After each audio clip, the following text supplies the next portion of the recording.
विद्यार्थियों नमस्कार। इस वीडियो लेक्चर में हम जिस पेपर को डिस्कस कर रहे हैं वह पेपर बीएससी तृतीय वर्ष का पेपर है। एग्जामिनेशन ईयर मार्च जून 2024 है। ग्रुप ए कंप्यूटर साइंस का पेपर है। पेपर सेकंड जिसका नाम है प्रोग्राम विद पाइथन। यह पेपर दिनांक 16 अप्रैल 2024 वार मंगलवार के दिन देवी अहिल्या विश्वविद्यालय के अंतर्गत आने वाले कॉलेजों में हुआ है। विद्यार्थियों इसमें हम लोग चलते सबसे पहले क्वेश्चन की तरफ, जो कि दिया हुआ है मल्टीपल चॉइस क्वेश्चन दिया हुआ है। ऑल क्वेश्चंस आर कंपलसरी, सभी प्रश्नों को हल करना अनिवार्य है। और इसमें पहला प्रश्न दिया हुआ है निम्नलिखित में से पाइथन प्रोग्रामिंग का विकासकर्ता कौन है, यानी कि amongst the following who is the developed of Python programming, यानी पाइथन प्रोग्राम किसने डेवलप किया है। तो विद्यार्थियों इसका करेक्ट आंसर हो जाएगा ए ऑप्शन, गुडियो वॉन रुशोम्सन। तो करेक्ट आंसर इसका ए ऑप्शन हो जाएगा। उसको हम थोड़ा सा डिटेल में देख लेते हैं। अब यहाँ पर हम की पॉइंट देखते हैं कि पाइथन को चौथी जनरेशन की प्रोग्रामिंग भाषा के रूप में जाना जाता है। चौथी जनरेशन की प्रोग्रामिंग भाषा यानी लैंग्वेज में कोडिंग भाषा काफ़ी हद तक इंसान की भाषा से मिलती जुलती है। चौथी जनरेशन की प्रोग्रामिंग भाषाएं मुख्य रूप से डेटाबेस प्रबंधन, प्रोग्रामिंग और स्क्रिप्टिंग भाषा के लिए उपयोगी की जाती है।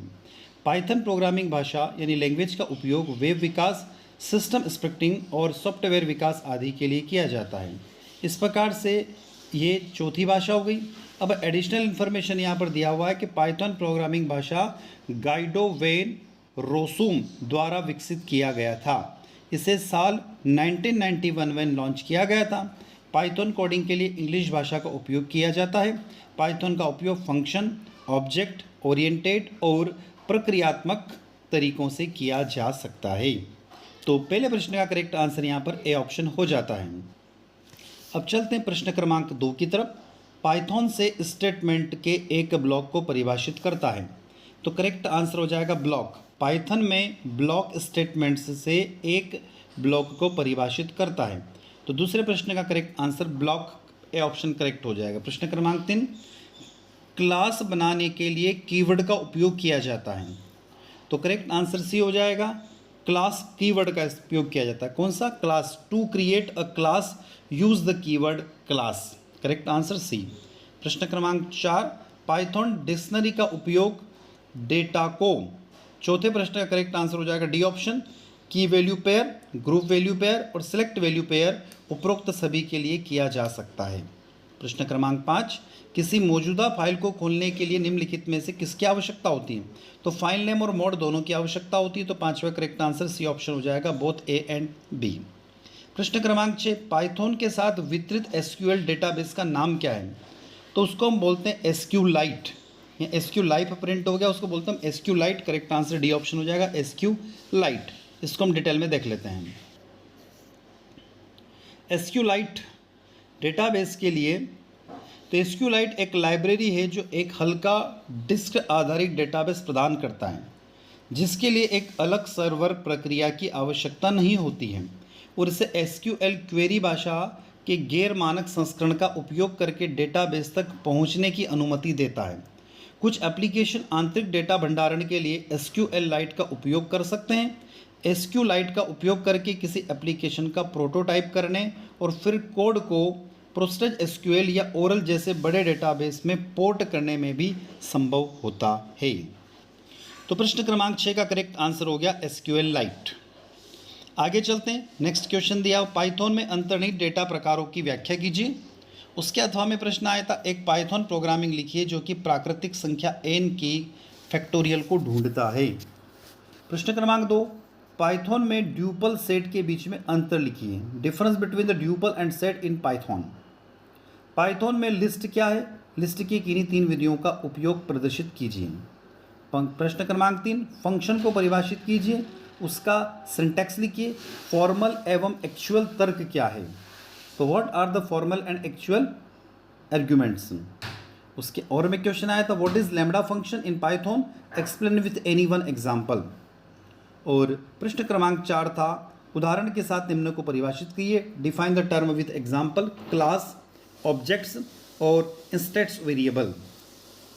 इसके और में क्वेश्चन था, पाइथन में अपवाद हैंडलिंग को समझाइए। Explain the exceptions handling in Python. प्रश्न क्रमांक 5 था टिंकर का उपयोग करके 3 पुश बटन बनाने वाले पाइथन GUI प्रोग्राम लिखिए। और उसके और में क्वेश्चन था discuss about the database programming in Python, यानी पाइथन के डेटाबेस प्रोग्रामिंग के बारे में चर्चा कीजिए। तो विद्यार्थियों आगे हम चलते हैं दीर्घ उत्तरी प्रश्नों की तरफ। ये जो हम प्रश्न बता रहे हैं, हमने जो IMP प्रश्नों की सीरीज निकाली थी, उन प्रश्नों की सीरीज में से यहाँ पर 90% क्वेश्चंस बैठे हैं, यानी आए हैं। तो आप प्लेलिस्ट में जाकर उन क्वेश्चंस को भी देख सकते हैं chemistry bye D Sharma YouTube channel पर। और अभी आप जुड़े हुए मेरे साथ में स्पीड हायर एजुकेशन चैनल पर, दोनों ही आपके यूट्यूब चैनल है, आप दोनों को सब्सक्राइब कर लीजिएगा और दोनों के बेल आइकन को प्रेस कर लीजिएगा ताकि लेटेस्ट नोटिफिकेशन आपको मिल सके।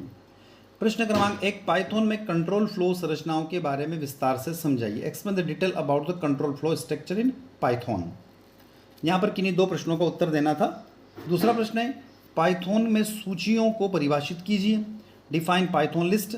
एक प्रोग्राम के साथ सूचियों में मूल्यों तक पहुँचने, सूचियों में अद्यतन करने और सूची तत्वों को हटाने की अवधारणा को समझाइए। प्रश्न क्रमांक 3 उदाहरण के साथ पाइथन फाइलों, इसके प्रकारों, कार्यों और फाइलों पर किए जाने वाले संचालन के बारे में विस्तार से बताइए। प्रश्न क्रमांक 4 इनहेरिटेंस क्या है? पाइथन कोड के साथ में इनहेरिटेंस के प्रकारों को विस्तार से लिखिए। और बात करते प्रश्न क्रमांक 5 डेटाबेस से डेटा प्राप्त करने के लिए पाइथन प्रोग्राम लिखिए, यानी write Python program to retrieve data from database. तो विद्यार्थियों यहाँ पर दीर्घ उत्तरी प्रश्नों में टोटल 5 प्रश्न दिए थे और आपको टोटल 2 प्रश्नों के उत्तर लिखना थे। तो ये प्रश्न पत्र जो है वो देवी अहिल्या विश्वविद्यालय इंदौर के अंतर्गत आने वाले कॉलेजों में हुआ है। ग्रुप ए का पेपर 2 है, कंप्यूटर साइंस का पेपर है, जो कि 16 अप्रैल 2024 को हुआ है, वार मंगलवार था उस दिन। और यह पेपर देवी अहिल्या विश्वविद्यालय के साथ साथ मध्य प्रदेश के सभी कॉलेजों के लिए भी महत्वपूर्ण साबित होगा।